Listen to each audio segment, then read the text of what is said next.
TCS मामले नासिक की मुख्य आरोपी निदा खान के बारे में बात करने के लिए हमारे साथ उनके वकील बाबा सैयद हैं। आइए उनका एक एक्सक्लूसिव इंटरव्यू करते हैं।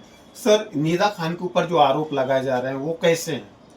निदा खान के ऊपर जो आरोप है वो एक ही सीआर में आरोप है, जिसमें रेप का जो सेक्शन आता है 376, जो नया जो है वो 69 BNS का है, वो है 299 है, 75 है और 3/5 है। ये सब है।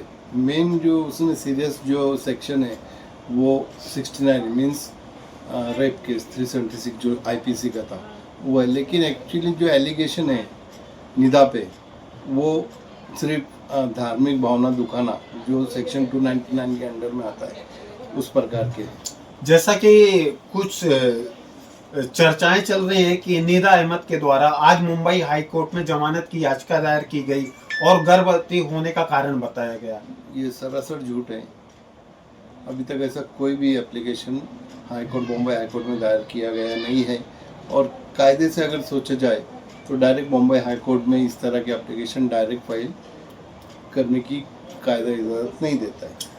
निदा खान का कैरियर या उनके बारे में आप क्या जानते हैं? मतलब कैसी लड़की थी वो, कैसी महिला थी? महिला सीधी सादी थी और बहुत रिलीजियस थी, ऐसा हम नहीं बोल सकते कि इसका जो अटायर है जीन्स टी शर्ट वगैरह वो प्रदान करती थी और एकदम रिलीजियस टाइप की लड़की नहीं थी, वो एजुकेटेड थी। पर पता नहीं क्यों वो सब मीडिया वाले ऐसे दिखा रहे हैं।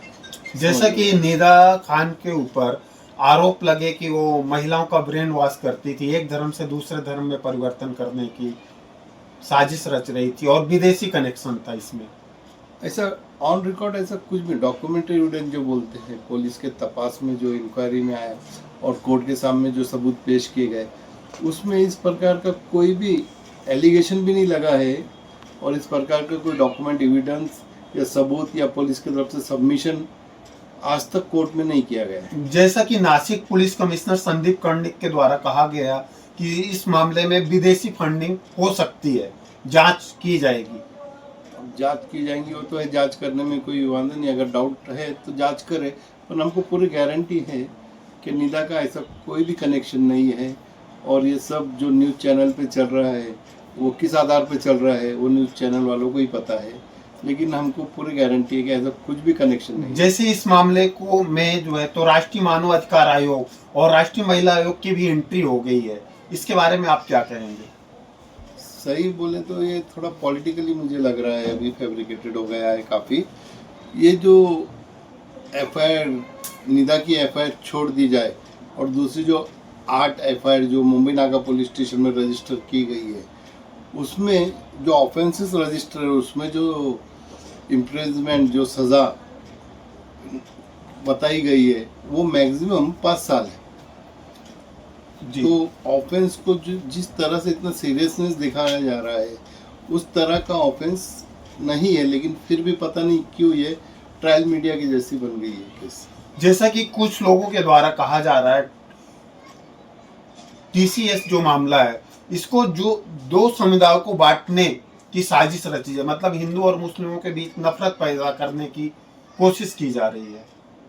तो वो तो मुझे पता नहीं, लेकिन आप पब्लिक में आजकल यही चर्चा हो रही है कि कुछ और केसेस जो थे उनको साइडलाइन करने के लिए या पॉलिटिकली मोटिवेटेड हो गई है ये केस, इसलिए इसको इतना हाइप दिया गया है। एक्चुअली इस तरह के जो केसेस होते हैं ये नॉर्मली लाइफ में हर पुलिस स्टेशन में ये रजिस्टर होते हैं। जैसा कि हमें जानकारी मिल रही कि 2022 से ये साजिश चल रही थी, लेकिन अभी तक कोई भी मतलब जो फरियादी थे उन्होंने FIR दर्ज या शिकायत क्यों नहीं करी? अचानक ये 6 साल के बाद ही क्यों उन्होंने शिकायत दर्ज? यही डाउट क्रिएट होता है ना कि इतने साल बिना कुछ किसी को कंप्लेंट किए हुए इतने साल और अचानक एक दिन में ही सब 8 FIR पुलिस स्टेशन में आके शिकायत दर्ज कर देना, ऐसी क्या वजह थी इतने दिन चुप रहने की? इवन फिरियाद में भी सेटिस्फैक्ट्री जो रीज़न चाहिए कि मैं क्यों डिले कर रही हूँ 2-3 साल क्यों नहीं दी, वो भी मेंशन नहीं किया है। तो आप इस केस को किस नज़रिए से देखते हैं? मुझे तो ये केस फैब्रिकेटेड लगती है और जो पहली केस है वो एक्स्ट्रा मैरिटल अफेयर जो बोलते हैं, लव स्टोरी, उस टाइप की केस नज़र आती है, बस और कुछ नहीं। हमारे साथ जुड़ने के लिए आपका बहुत बहुत शुक्रिया, धन्यवाद।